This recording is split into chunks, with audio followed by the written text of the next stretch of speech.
मैंने एक इंटरव्यू में देखा था कि सचिन भी कह रहा था कि मेरा रिकॉर्ड ये विराट कोहली ही तोड़ सकता है, क्योंकि ये देखें अभी वो यंग है। एक उसका डाउनफॉल आया है, लेकिन उसके बाद उसने रिकवर किया और देखें उसके बाद उसने सेंचुरीज लगाता जा रहा है और अब तो वर्ल्ड कप उनके होम ग्राउंड में है। खबर एक ये भी आ रही है कि 2028 का जो ओलंपिक्स है उसमें क्रिकेट को भी ऐड किया जा रहा है और उसकी जो मेन फैक्टर बताया जा रहा है, रीज़न बताई जा रही है कि विराट कोहली की इतनी फॉलोअरशिप है सोशल मीडिया पे, 340 मिलियन के करीब उनके फॉलोअर हैं और दूसरे बड़े बड़े जो उनसे अगर हम स्पोर्ट्समैन की बात करें उनकी कंबाइंड फॉलोअरशिप से भी ज़्यादा है। फॉलोशिप इतनी है कि आप ये हिसाब लगा लें कि यूसेन बोल्ट के मुकाबले में भी हम वो कुछ लोग कह रहे हैं कि उतनी फॉलोअरशिप विराट कोहली को उतने ही ब्रांड्स पे करते हैं जितने यूसेन बोल्ट को कर रहे थे। उनकी शादी भी देखें, वो भी एक फैक्टर है कि अनुष्का शर्मा वो भी एक एक्ट्रेस है और उनकी भी फ़ैन फॉलोइंग है और ये कॉम्बिनेशन ही बन गया। तो लेकिन विराट कोहली उनकी अपनी फ़ैन फॉलोइंग काफ़ी है। हम मोदी को जितनी मर्जी गालियां देते हैं कि वो कटर है, वहाँ पे ना जो हमें बताया जाता है जो भी है, लेकिन वो अपने मुल्क के साथ सिंसियर है। उसकी पॉलिसीज उसके मुल्क के सेंट्रिक होती हैं। वो जितना कहता है कि रेवेन्यू मुल्क में लेके आए, वहाँ पे हर चीज़ हो। और हमारे यहाँ पे ऐसा है कि लोग वो कहते हैं कि वो मतलब एक पर्सन सेंट्रिक होती हैं यहाँ पे पॉलिसी के, हमें क्या फ़ायदा मिलेगा, एक ख़ास तबके को क्या फ़ायदा। वहाँ पे यहाँ पे पूरे मुल्क का नहीं सोचा जाता है। हम ट्रंप की बात करते हैं कि ट्रंप भी ऐसा था, लेकिन ट्रंप की पॉलिसीज़ भी ऐसी थी कि वो चाइना को बैन करके अपने मुल्क को प्रमोट कर रहा था, इसलिए उसकी फ़ैन फॉलोइंग वहाँ पे बढ़ रही है। अगर विराट कोहली पाकिस्तान में खेलने आए तो उनको सबसे ज़्यादा प्यार मिलेगा।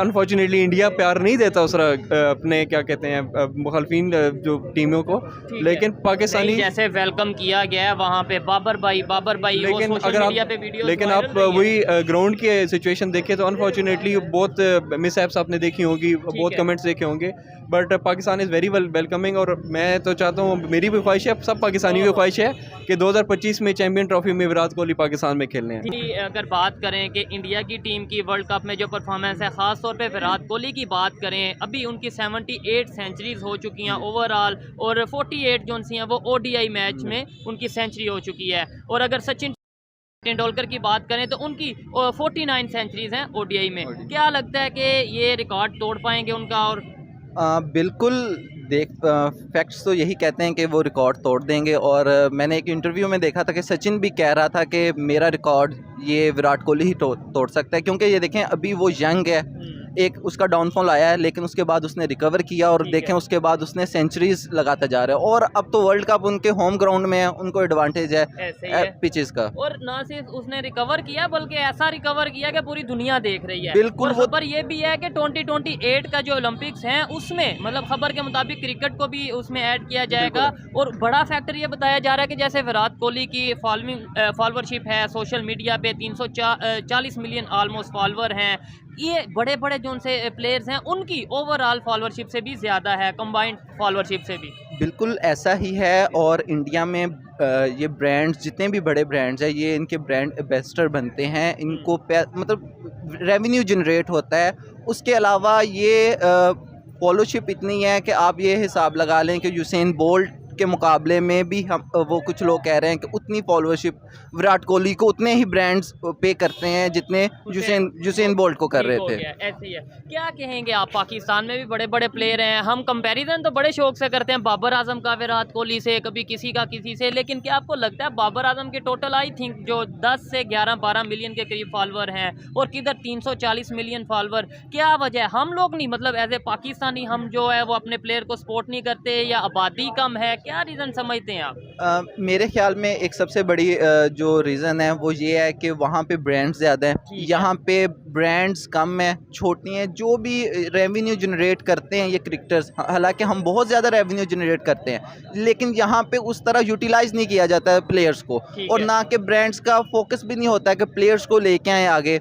और यहाँ पे छोटे मार्जिन पे रह के ब्रांड्स करते हैं और इनका ना अच्छे से एक्सपोजर नहीं होता कि इंटरनेशनल ब्रांड को शायद उस तरीके से प्रमोट नहीं कर पाते, अपने वो बड़ा स्टार नहीं उस तरीके से। बिल्कुल ऐसे ही है। अगर 100 कोई करता है तो वो उसको ग्लोरीफाई करते हैं। पाकिस्तान में ऐसा नहीं है, हम उसे कहते हैं कि नहीं इसने सुस्त किया है, उसको प्रमोट करना चाहिए हमें जितना ज़्यादा, लेकिन वो यहाँ पे इतना प्रमोशन नहीं है। ठीक हो गया। क्या समझते हैं अगर पाकिस्तान की परफॉर्मेंस की इस वर्ल्ड कप में बात करें और इंडिया की परफॉर्मेंस की बात करें, आपको नहीं लगता कि बहुत ज़्यादा फ़र्क, थोड़ा बहुत नहीं बहुत ज़्यादा फ़र्क नज़र आ रहा है? और मेन वजह उनकी विराट कोहली, रोहित शर्मा, ये दो मेन प्लेयर, वैसे तो ओवरऑल उनकी टीम बेहतरीन है। बिल्कुल, हमें असल में स्टेबलाइज जो हमारा ओपनर्स हैं वो नहीं मिल रहे, उनके पास ओपनर स्टेबलाइज्ड है और दूसरा उनका मिडल ऑर्डर भी स्ट्रांग नज़र आ रहा है। ठीक है। और यहाँ पे मसला यहाँ पे ये आ रहा है कि एक तो हम कहते थे कि हमारी बॉलिंग बहुत स्ट्रांग है और इस वर्ल्ड कप में हमने देखा कि हमारे बॉलर्स वैसा कमबैक नहीं कर रहे ना। नसीम तो है ही नहीं, शहीन नहीं है सही वैसा बॉलिंग कर रहा, हारिस नहीं कर रहा। और उसकी बड़ी वजह मैं ये समझता हूँ, बेशक नसीम शाह मैं समझता हूँ नसीम शाह इससे शहीन से और हारिस से बड़ा बॉलर है। क्यों? वो दबाव डाल के रखता था और जिसकी वजह से इनको विकेट्स मिलती, उसकी बॉल मूव करती थी। इनकी वैसे बॉल यहाँ स्पीड नहीं है और यहाँ फिर उनमें स्विंग नहीं है। इधर हमारे पाकिस्तान में हारिस रऊफ का बड़ा नाम है और कहा जाता है जी नया बॉलर उठ रहा है, फास्ट बॉलर उठ रहा है, लेकिन जिस तरीके से रोहित शर्मा ने उठा के उनकी बॉल को बाहर स्टेडियम मतलब अपना बाउंड्री से बाहर फेंका है, क्या कहना चाहेंगे? उनके लिए तो ये ईजी, और उन्होंने रोहित शर्मा की ये स्टेटमेंट है, उन्होंने बोला कि हम पाकिस्तान के साथ मैच उसी तरीके से खेलेंगे या खेलते हैं जैसे अफगानिस्तान या इस तरीके से टीम्स के साथ खेलते हैं। तो उन्होंने ये स्टेटमेंट उनकी सच हुई है? बिल्कुल ऐसा ही है। उसकी वजह ये है कि वो डेड पिचेस हैं, बैटिंग पिचेस हैं, वहाँ पे आप बॉल जितना ज़्यादा फास्ट कर रहे हैं, हारिस रऊफ के पास इतनी स्विंग नहीं है। वो या तो स्लोअर वन डालता है या फिर वो फास्ट डालता है। वो जितना ये कर रहा है वो उनको प्रैक्टिस है और वो ठीक हो गया, इजीली पिक कर रहे हैं। अच्छा, जिस तरीके से मुझे ये बताएं कि इंडिया में स्पोर्ट्स को, सिर्फ क्रिकेट को नहीं, ओवरऑल अगर हम बात करें, फुटबॉल की बात करें, अभी ये पीछे एशियन गेम्स हुई हैं, जितने उन्होंने मेडल वगैरह उठाए हैं, मेडल विन किए हैं।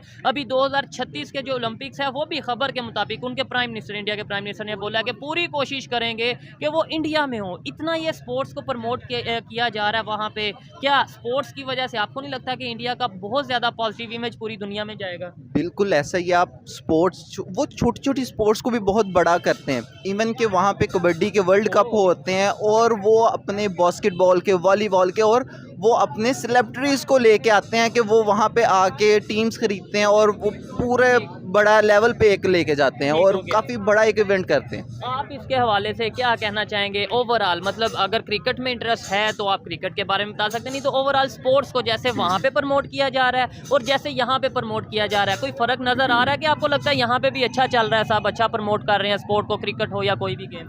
देखिए, मैं स्पोर्ट में तो इतना इंटरेस्टेड नहीं हूँ। उस ओवरऑल वैसे मैं देखता हूँ कि इंडिया बहुत तरक्की कर रहा है। उनका जैसे वो पहली कंट्री बन चुके हैं जो साउथ पोल के ऊपर, मून के ऊपर चले गए हैं। तो चंद्रयान 3 उनका जो लैंड किया है, उसके अलावा वो काफ़ी प्रोजेक्ट पे काम कर रहे हैं। इससे पूरी दुनिया को इमेज जा रहा है, पॉजिटिव इमेज जा रहा है। अमेरिका है, दूसरे हैं, वो हैरान है कि क्या हो रहा है। ठीक हो गया। अब तो ये जो आप जो बात कर रहे हैं ना, दुनिया का पहला कंट्री या साउथ पोल पे पहुंचा है, अब तो नासा, ये खबरों के मुताबिक सुनने में आ रहा है कि वो कह रहे हैं कि हमें वो टेक्नोलॉजी या वो हमें मतलब हमारी हेल्प की जाए, इसरो हमारी हेल्प करे। जी बिल्कुल ऐसे ही है। तो देखिए ना, एक नाम आ गया पूरी दुनिया में, लोग पॉजिटिव इमेज है, वो हर फील्ड में अच्छे से अच्छा परफॉर्म कर रहे हैं। ठीक है, यहाँ पे मैं भी एक बात करना चाहूँगा। सिर्फ इन्होंने देखें, जैसे हमने बात स्पोर्ट्स से स्टार्ट की, सिर्फ क्रिकेट से स्टार्ट की, लेकिन फिर वो ओवरऑल स्पोर्ट्स पे गए, इन्होंने टेक्नोलॉजी की बात की। ऐसे ही इकॉनमी की बात करें, इकॉनमी वो दुनिया की 5वीं बड़ी बन चुके हैं और उन्होंने अनाउंस किया कि आने वाले टाइम में 3री बड़ी बन जाएंगे। ये चीज़ें सब हमें समझने की, देखने की ज़रूरत है। मतलब हम सीखेंगे तो ही शायद कुछ बेहतरी आएगी। आप इस बात से क्या है, मतलब कि हमें उसके उनसे सीखना चाहिए या नहीं सीखना चाहिए? स्पोर्ट्स हो, टेक्नोलॉजी हो, एजुकेशन हो, इकोनॉमी हो, पॉलिटिक्स हो। मैं इस पे एक ये बात करना चाहता हूँ, वो हम मोदी को जितनी मर्जी गालियाँ देते हैं कि वो कटर है, वहाँ पे ना जो हमें बताया जाता है, जो भी है, लेकिन वो अपने मुल्क के साथ सिंसियर है। उसकी पॉलिसीज उसके मुल्क के सेंट्रिक होती हैं। वो जितना कहता है कि रेवेन्यू मुल्क में लेके आए, वहाँ पे हर चीज़ हो। और हमारे यहाँ पे ऐसा है कि लोग वो कहते हैं कि वो मतलब एक पर्सन सेंट्रिक होती हैं यहाँ पे पॉलिसी के, हमें क्या फ़ायदा मिलेगा, एक ख़ास तबके को क्या फ़ायदा। वहाँ पे यहाँ पे पूरे मुल्क का नहीं सोचा जाता है। हम ट्रंप की बात करते हैं कि ट्रंप भी ऐसा था, लेकिन ट्रंप की पॉलिसीज भी ऐसी थी कि वो चाइना को बैन करके अपने मुल्क को प्रमोट कर रहा था, इसलिए उसकी फैन फॉलोइंग वहाँ पे बढ़ रही है। और यहाँ पे मोदी की भी वहाँ पे अपने कंट्री के लिए बहुत सिंसियर है, लेकिन यहाँ पे हमें ऐसा कोई नहीं मिल रहा जो अपनी कंट्री के लिए सिंसियर हो। जब हम अपनी कंट्री के लिए सिंसियर होंगे, ऑब्वियसली कंफर्म है कि हम प्रोग्रेस करें, डेवलपमेंट होंगी और रेवेन्यू जनरेट होगा। समझते हैं। पहले तो सिंपल सा क्वेश्चन है कि Virat Kohli as a player आपको कैसे लगते हैं? विराट कोहली बेशक दुनिया के बेहतरीन बैट्समैन में से एक हैं, और बल्कि हिस्ट्री में, क्रिकेट की हिस्ट्री में देखा जाए तो उनके पास बहुत से रिकॉर्ड्स बनाए हैं उन्होंने। ठीक है। और सेंचुरीज हो या उनकी एवरेज हो, उनका स्ट्राइक रेट हो, वो बिलाशुबा बेहतरीन बल्लेबाज अच्छे हैं। प्लेयर हैं, अच्छे बल्लेबाज हैं, लेकिन एक रिकॉर्ड जो सचिन तेंदुलकर के पास है, जिन्हें फादर ऑफ क्रिकेट भी कहा जाता है, गॉड ऑफ जो सा क्रिकेट कहा जाता है, और उनके पास ये है 100 सेंचुरीज का रिकॉर्ड। अभी विराट कोहली ने 78 टोटल सेंचुरीज बनाई है। क्या लगता है वो रिकॉर्ड तोड़ पाएंगे सचिन तेंदुलकर का? Easily, I think so. अगर वो इनफ मैचेस खेल लेते हैं तो वो इजीली तोड़ पाएंगे। ठीक है। और अच्छा, क्या अभी खबर एक ये भी आ रही है कि 2028 का जो ओलंपिक्स है उसमें क्रिकेट को भी ऐड किया जा रहा है, और उसकी जो मेन फैक्टर बताया जा रहा है, रीज़न बताई जा रही है कि विराट कोहली की इतनी फॉलोअरशिप है सोशल मीडिया पे, 340 मिलियन के करीब उनके फॉलोअर हैं, और दूसरे बड़े बड़े जो उनसे अगर हम स्पोर्ट्समैन की बात करें उनकी कंबाइंड फॉलोअरशिप से भी ज़्यादा है। क्या कहेंगे आपके क्रिकेट की जो अगर बात करें तो कितना फ़ायदा दिया विराट कोहली ने क्रिकेट? बेशक उन्होंने बहुत दी है, और इसी तरह उनकी शादी भी देखें, वो भी एक फैक्टर है कि अनुष्का शर्मा वो भी एक एक्ट्रेस हैं और उनकी भी फ़ैन फॉलोइंग है, और ये कॉम्बिनेशन ही बन गया। तो लेकिन विराट कोहली उनकी अपनी फ़ैन फॉलोइंग काफ़ी है, और क्रिकेट भी काफ़ी मुल्कों में देखी जाती है, ना सिर्फ कॉमनवेल्थ कंट्रीज़ में, बाकी कंट्रीज़ में भी अब वो फैलती जा रही है। तो इस तरह अच्छी बात है कि ओलंपिक्स में भी क्रिकेट को शामिल किया जा रहा है। ठीक है। पाकिस्तान में हम बड़ा कोशिश करते हैं कि बाबर आजम को विराट कोहली के साथ कंपैरिजन, वहाँ पे हम मतलब एक साइड पे ये कहा जाता है किंग कोहली, तो हम कहते हैं किंग बाबर, या इस तरीके से लगता है आपको कंपैरिजन है? देखें, अगर कंपैरिजन करना चाहिए ना, मेरिट की हम बात करते हैं, तो हम डिफरेंट फैक्टर्स को देखें ना। बाबर आजम एक ऐसे मुल्क के अंदर उभर के सामने आया है जहाँ पे आपका डोमेस्टिक स्ट्रक्चर इतना मजबूत नहीं है जितना इंडिया में है। फिर उनकी बैटिंग आप देखिए, उनकी हिस्ट्री है। पाकिस्तान के अंदर ऐसी हमारे बैट्समैन आए ज़रूर हैं, लेकिन बाबर आजम ने वक्त के साथ ये प्रूव किया है कि उन्होंने पाकिस्तान में हिस्ट्री में, उन्होंने अपने पाकिस्तान की क्रिकेट हिस्ट्री में उन्होंने अपना बड़ा नाम बनाया। ऐसे ये कोई शक उनकी नहीं है। वनडे में सबसे ज़्यादा सेंचुरीज में से एक ठीक है, है। सेकंड हाईएस्ट है पाकिस्तान में। ऐसे ही है। तो बाबर आजम का कंपैरिजन कोहली से तो नहीं बनता, लेकिन एज इटसेल्फ बाबर आजम खुद एक बड़ा नाम है, स्टैंडर्ड है और एक प्लेयर है। अच्छा, मुझे बताएं, वर्ल्ड कप चल रहा है, क्या समझते हैं सेमीफाइनल में कौन सी 4 टीमें जाएंगी आपके ख्याल से? मतलब एक अपना ओपिनियन होता है, और फाइनल में कौन सी 2 टीम जाएगी? I think so. सेमीफाइनल में वैसे ख्वाहिश तो है कि पाकिस्तान भी जाए, मेरी तो ख्वाहिश है फाइनल में जाए। बेशक। और उसके अलावा आई थिंक न्यूजीलैंड ठीक है। और साउथ अफ्रीका और इंडिया। ठीक है, इंडिया। और फाइनल में इंडिया पाकिस्तान हो तो वो तो ठीक है, वो तो हर पाकिस्तानी, आप तो ये भी कह सकते हैं कि फाइनल पाकिस्तान जीत जाएगा, आप कहते हैं, हमारे कहने से लेकिन मोस्ट प्रोबेबली मुझे लगता है न्यूजीलैंड और इंडिया जाएंगे फाइनल। परफॉर्मेंस वाइज दिल से पूछा जाए तो हम कहेंगे कि पाकिस्तान है। ठीक है। आप थोड़ा सा अगर हम बात करें जिस तरीके से इंडिया में स्पोर्ट्स को खास तौर पे अगर बात करें प्रमोट किया जा रहा है, थोड़ा इधर मेरे साथ अगर आ जाएंगे, स्पोर्ट्स को प्रमोट किया जा रहा है पाकिस्तान में भी उस तरीके से, अगर क्रिकेटर हो या कोई भी स्पोर्ट्समैन हो उसे उतना प्रमोट किया जाता है, उस तरीके से मौके दिए जाते हैं जिस तरह इंडिया में प्रमोट किया जा रहा है? पाकिस्तानी मेरे ख्याल से बहुत क्रिकेट के भी मामले में और वैसे भी किसी भी स्पोर्ट्स के मामले में बड़े बेफैज़ लोग हैं हम लोग।